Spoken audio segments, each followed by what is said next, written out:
Je savais que j'étais mort. Je me souviens m'être dit: «D'accord, tu es mort, mais où allons-nous?» Et la chose suivante dont je me souviens, c'est que je me suis réveillé à l'intérieur d'un magnifique bâtiment. Je me tenais là, admirant la beauté de cette pièce. Elle était dorée et il y avait de grandes arches. Je me souviens de 3 arches de chaque côté de la pièce. Simplement des arches incrustées d'or et de magnifiques vitraux au-dessus des arches et de grands lustres suspendus au plafond avec des jeux d'eau et avec cela, et je me tenais sur une mezzanine regardant en bas dans cette pièce. C'était absolument époustouflant. Et ce sont les couleurs, et ce que l'on ressent en étant là est tout simplement indescriptible parce que c'est rien de ce que l'on peut ressentir ici sur Terre. Mais on est dans une telle paix et on se sent tellement au chaud et aimé. Et un homme s'est approché de moi, c'était un homme au teint olive, les cheveux foncés et une barbe foncée. Et il portait comme une robe, une sorte de robe brune. Et il s'est approché, est venu vers moi, presque comme s'il flottait, et je lui ai dit à quel point cette pièce était belle, la beauté de cette pièce. Et j'ai dit: «Qu'est-ce que c'est que cette pièce? Qu'est-ce que c'est que cette pièce?» Et il répond: «Oh, c'est l'un de nos endroits les plus, préférés». Il a dit: «C'est celle qui reçoit le plus de visiteurs». Et il dit: «Mais tu n'as pas ta place ici». Il dit: «Tu dois partir». Et il a montré du doigt un ensemble de portes en chêne, de magnifiques portes en chêne, grandes, majestueuses, toutes sculptées à la main, et je me souviens, je suis passé à travers et quelqu'un était avec moi. Je ne sais pas qui, mais je sentais et je percevais que quelqu'un était avec moi, presque pour me guider à travers tout cela. Et nous avons franchi ces portes en chêne et nous avons descendu un escalier. Et c'était dans une ville magnifique, une ville dorée, absolument magnifique. Les bâtiments s'élevaient aussi haut que l'on pouvait voir jusqu'au ciel, entièrement en or. Les fenêtres étaient comme opaques. Les rues, enfin je veux dire, il n'y avait pas de voitures ni de bus, mais les rues de la ville étaient faites d'une sorte de matériaux dorés, opaques, clairs. C'était tout simplement époustouflant. Et je me souviens de me déplacer dans les rues et de passer devant des parcs magnifiquement entretenus. L'herbe était d'un vert si intense et j'ai voyagé dans les Highlands d'Écosse et en Irlande, et j'y ai vu de magnifiques pelouses d'un vert éclatant, mais rien ne se comparait à ce que j'ai vu là-bas. Il y avait des enfants qui jouaient dans ce parc. Je me souviens de les avoir vus jouer tout au fond, et je me déplaçais dans cette ville, et soudainement je me suis perdu. Et j'ai eu très peur parce que je ne savais pas comment revenir. Je ne savais pas comment rentrer. Et je me suis assis sur un trottoir, là, et je suis devenu très anxieux. J'ai eu très peur et je pleurais. Il faisait très froid parce que je ne trouvais pas mon chemin pour rentrer. Et même si je pouvais voir des gens, ou du moins sentir des gens aller et venir, je ne pouvais pas les voir. Et je criais vers eux: «S'il vous plaît, aidez-moi, aidez-moi». Et soudain, j'ai regardé par-dessus mon épaule et j'ai vu ce magnifique escalier blanc qui montait dans les nuages aussi loin que l'on pouvait voir. Et je me suis dit: si j'arrive à atteindre cet escalier, peut-être que quelqu'un me trouvera. Alors j'ai réussi à m'en approcher et je me souviens comme la sensation de ramper sur l'escalier, et je n'ai aucune idée de la hauteur à laquelle je suis monté, ou je ne peux pas vous dire. Mais tout à coup, j'ai entendu quelqu'un crier mon nom. Le voilà, c'est Randy, attrapez-le.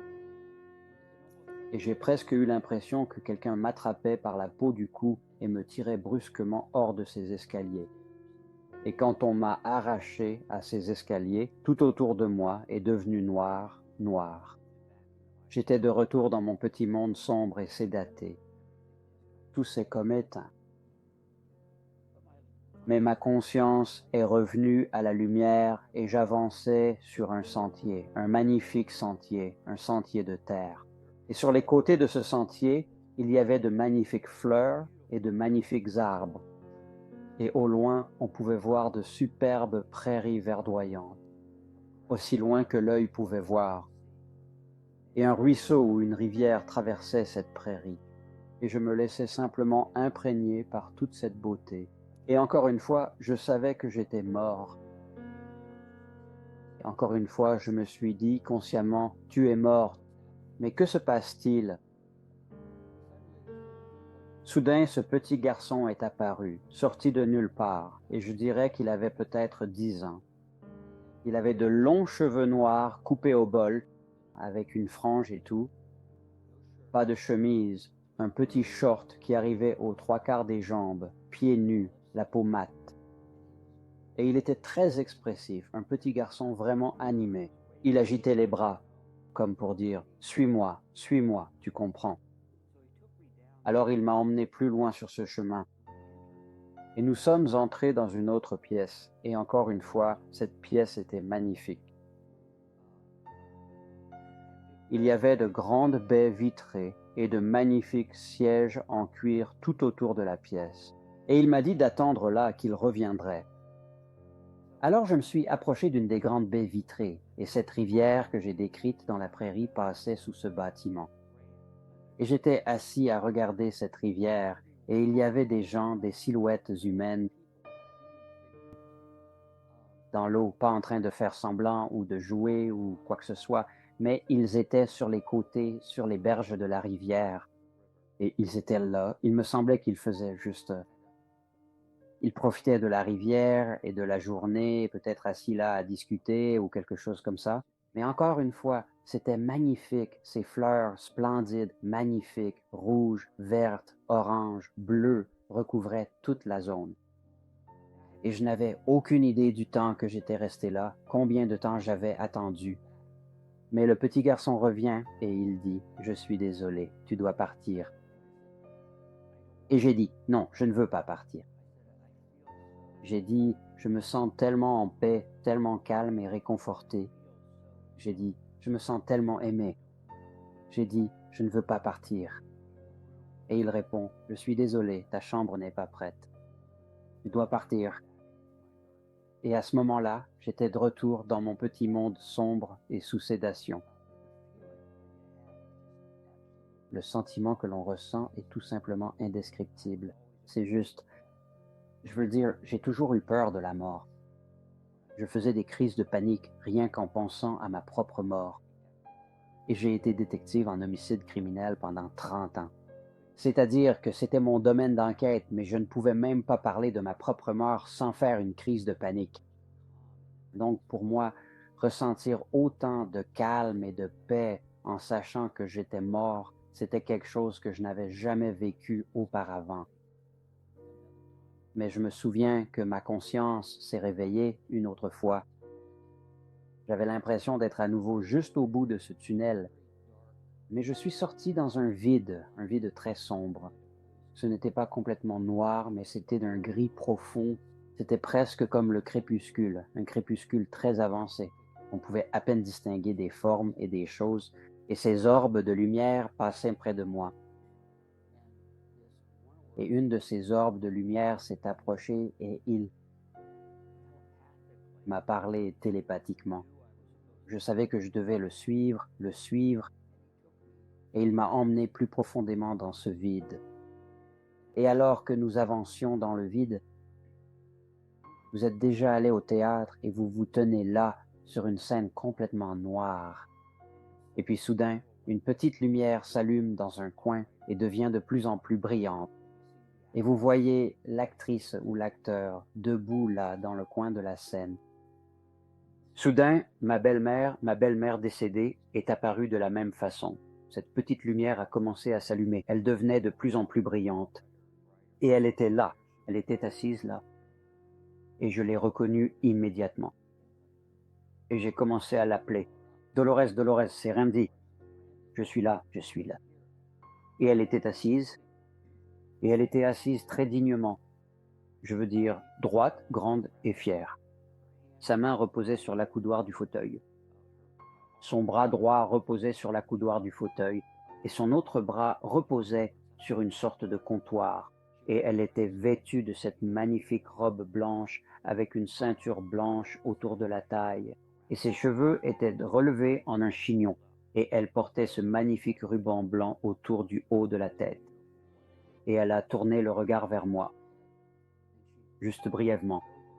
Et je criais et hurlais après elle, vous voyez, puis elle a détourné le regard. Elle ne voulait pas me reconnaître. Mon guide m'a dit que nous devions aller plus loin, plus profondément dans le vide. Et alors que nous commencions à aller plus en profondeur, tout au fond, il y a quelque chose de très particulier au paradis, c'est que l'on peut ressentir et savoir ce qui se passe autour de soi à 360 degrés. Et donc je savais ce qui se passait tout au fond, derrière moi. Sa lumière s'estompa lentement, s'éteignant peu à peu, jusqu'à ce qu'elle disparaisse complètement et qu'un jeune homme passe en courant très rapidement près de nous. Et c'était mon beau-frère décédé, probablement adolescent. J'étais encore très jeune à l'époque, et j'ai su instantanément au fond de moi que c'était bel et bien mon beau-frère décédé. Il nous a dépassés alors que nous avancions, pénétrant dans le vide. Et soudain, tout au fond, très loin dans ce vide, cette lumière a recommencé à s'allumer. Et j'ai su en une seconde que c'était ma mère, mon père et ma sœur décédés qui se tenaient là. Je le savais. Et j'ai commencé à leur crier « Maman, papa, Gina, c'est moi, c'est Randy, je suis là, je suis là ». Et ils m'ont seulement regardé. Ils étaient à une certaine distance de moi, donc c'était difficile à voir. Mais j'ai eu le sentiment qu'ils me regardaient, mais ensuite ils ont tous détourné le regard. Et ils ne voulaient pas que j'aille plus loin. Tu sais, ils ne voulaient pas que je m'approche davantage, parce que j'ai vraiment senti qu'il y avait une sorte de barrière devant moi. Et elle avançait avec nous alors que nous nous déplacions dans ce vide. Et je ne pense pas qu'ils voulaient que je passe. Mes enfants m'ont dit que c'était le voile de la mort, et qu'ils ne voulaient pas que je le traverse. Et je ne pense pas qu'ils voulaient que je passe. Mes enfants m'ont dit que c'était le voile de la mort, et qu'ils ne voulaient pas que je le traverse parce que je n'étais pas une personne très religieuse. Je n'ai aucune éducation religieuse. Vous savez, j'ai été baptisé luthérien, puis je suis devenu catholique pour que mes filles puissent aller à l'école catholique. Ma femme est catholique depuis toujours, mais moi j'étais un sceptique. J'étais un sceptique. Vous savez, je n'étais même pas sûr que tout cela existait vraiment. Alors, pendant que nous étions là et que cette lumière a commencé à s'allumer au-dessus de mes parents, loin derrière moi, au loin sur ma droite, pour une raison quelconque, cette sphère de lumière a attiré mon attention et elle se déplaçait très très rapidement. Cette sphère de lumière est venue vers moi très vite et elle s'est arrêtée juste devant moi. Et le mot maintenant, j'ai été dans l'armée de l'air pendant 20 ans, donc je suis un vétéran. Et ce mot, le mot vétéran, se répétait sans cesse. Encore et encore, vétéran, vétéran, vétéran, vétéran. Et cette image s'arrête et son visage se matérialise, juste une fraction de seconde. Et il me dit, dis à Madison au salon que son grand-père va bien. Et il s'est déplacé sur un Porsche blanc et il y avait quelqu'un avec lui. Je ne sais pas qui c'était, mais c'était une sorte de bus. Une silhouette lumineuse était là, avec lui.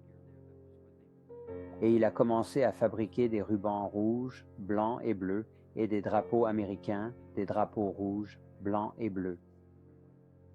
Et très peu de temps après, mon guide m'a dit, tu dois partir, tu dois revenir. Et j'étais parti. Tout est devenu noir. J'étais de retour. Donc, quand je suis sorti du coma, je racontais tout cela à ma fille. Et quand j'ai enfin été autorisé à sortir de l'hôpital, j'ai dû réapprendre à marcher. Et j'étais en fauteuil roulant. Et ça devait faire, peut-être 8 à 12 semaines que je n'avais pas eu de coupe de cheveux. Je veux dire, j'avais vraiment l'air négligé. Et donc, je voulais me faire couper les cheveux. Mais vous savez, il y avait le Covid. Je ne savais pas ce qu'il en était des salons de coiffure parce que mes enfants, ma femme et mes enfants m'ont mis au courant de ce qui se passait, de ce que j'avais manqué pendant 6 semaines dans le monde, vous voyez. Alors, ils m'expliquaient tous les confinements et tout le monde devait rester à la maison. Et donc, cette commode juste derrière moi, pour une raison quelconque, j'ai commencé à fouiller dedans. Je ne pourrais même pas vous dire ce que je cherchais, mais je suis tombé sur une carte de visite d'un salon de coiffure local, ici en ville. Et j'y étais allé quelques fois. Je n'étais pas un client régulier là-bas, mais j'y suis allé quelques fois. Alors je l'ai apporté à ma femme et je lui ai dit, peux-tu appeler là-bas, voir s'ils sont ouverts et comment ils gèrent les coupes de cheveux avec le Covid? Je suis donc retourné dans ma chambre et quelques minutes plus tard, ma fille est entrée. Elle est infirmière et elle est venue parce qu'elle est revenue vivre à la maison pour s'occuper de moi, pour m'aider. Et elle a commencé à m'interroger. Où ai-je eu la carte? Depuis combien de temps ai-je la carte? Où ai-je trouvé la carte? Toutes ces questions. Et moi, je n'arrêtais pas de lui dire, je disais, je ne sais pas. J'ai dit, je regardais dans ma commode et elle était là. J'ai dit, je ne sais pas d'où je l'ai eue.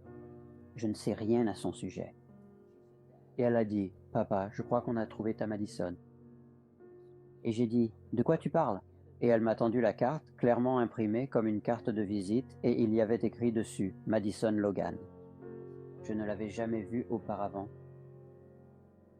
Et j'ai dit, prends-moi un rendez-vous avec Madison. Alors elle l'a fait. Donc elle m'a conduit là-bas et ma femme m'a dit, non, laisse Lisa, notre fille, t'y emmener. Elle a dit, je ne peux pas gérer ça. Alors ma fille est descendue avec moi et j'étais avec un déambulateur et ils m'ont permis d'entrer. Tout le monde attendait dehors, mais ils m'ont permis d'entrer et de m'asseoir. Après quelques minutes, cette petite fille s'est approchée et a dit, bonjour, je suis Madison. Tu es Randy? Et j'ai dit oui. Elle dit, d'accord, tu es mon prochain client. Alors, on y va, tu sais, et je m'assois dans son fauteuil. Elle me coupe les cheveux. Et j'ai dit, Madison, est-ce que je peux te poser des questions personnelles? Et elle répond, oui, bien sûr. Tu sais, et j'ai demandé, est-ce que tes deux grands-pères sont encore en vie? Et elle dit, non. Elle a dit, le grand-père avec qui j'étais la plus proche est décédé il y a moins d'1 an. C'était en mai de 2020 et il était décédé en juin 2019. D'accord. Et c'était celui avec qui j'étais la plus proche. Et j'ai dit, oh, est-ce qu'il était vétéran? Et elle a répondu, oui. Elle a dit qu'il avait servi dans l'armée. Elle a dit, tu sais, il est peut-être allé au Vietnam. Il en parlait assez souvent. Et j'ai dit, oh, est-ce qu'il vivait ici, dans la région? Et elle a dit, non, non. Elle dit, toute ma famille vient de l'Iowa. Elle dit, ma famille vit en Iowa. L'Iowa se trouve à environ 3000 km au nord de chez moi. D'accord? Je ne suis jamais allé en Iowa. Et j'ai demandé, est-ce qu'il a déjà visité cette région? Parce que ce que j'essayais de faire, c'était de savoir, ai-je déjà vu cet homme auparavant? Peut-être que je l'ai croisé, peut-être que je lui ai dit quelque chose. Mais elle a dit, non, jamais. Il n'a jamais eu l'occasion de visiter la région avant de décéder. Donc j'avais l'impression d'avoir trouvé la bonne fille. Et j'ai dit, Madison, je crois que ton grand-père est venu me voir. Ma fille lui avait expliqué à quel point j'étais malade, mais elle n'a rien dit à propos de l'expérience de mort imminente, juste à quel point j'étais malade. Et j'ai dit, je crois que ton grand-père est venu me voir et il a un message pour toi. Et j'ai répété le message, dis à Madison au salon que son grand-père va bien. Alors après que nous nous soyons tous ressaisis, nous étions tous en train de pleurer et les gens dans le salon de coiffure nous regardaient comme pour dire, n'allez pas voir cette fille, elle va vous faire pleurer. Alors je lui ai finalement dit, Madison, ton grand-père est parti vers un Porsche blanc. Est-ce que ça a une signification particulière pour toi? Et elle a dit, ça devait être sa maison dans l'Iowa. Il y a un Porsche blanc et il adorait s'asseoir sur le Porsche blanc. Il sortait s'asseoir et parlait aux gens qui passaient devant la maison. Il adorait s'asseoir sur le Porsche blanc. Et j'ai dit, Eh bien, il fabriquait des drapeaux américains rouges, blancs et bleus, ainsi que des rubans. J'ai dit, est-ce que ça a une signification particulière? Elle m'a regardé comme si j'avais un troisième œil. Je veux dire, elle a reculé d'un pas. Et après quelques secondes, elle s'est ressaisie et elle a dit, il faisait partie de l'American Legion dans l'Iowa, et chaque jour des anciens combattants, toute sa famille allait à l'American Legion pour fabriquer des rubans rouges, blancs et bleus, ainsi que des drapeaux américains pour les tombes des vétérans. Donc non seulement, je veux dire, ils m'ont confirmé tout ça. Je ne connaissais pas cet homme. Je ne savais pas qui il était. Je ne savais pas où il vivait. Donc il s'appelle John. Donc John ne m'a pas seulement donné des informations sur la façon dont je pouvais retrouver Madison en me présentant cette carte, mais il m'a aussi donné des informations que seule la famille pouvait connaître, vous voyez? Je ne connaissais pas cet homme. Je ne connaissais pas la famille. Je ne l'avais jamais rencontré auparavant. Dieu veut que nous nous aimions les uns les autres, vous savez, et c'est ce que j'ai retenu.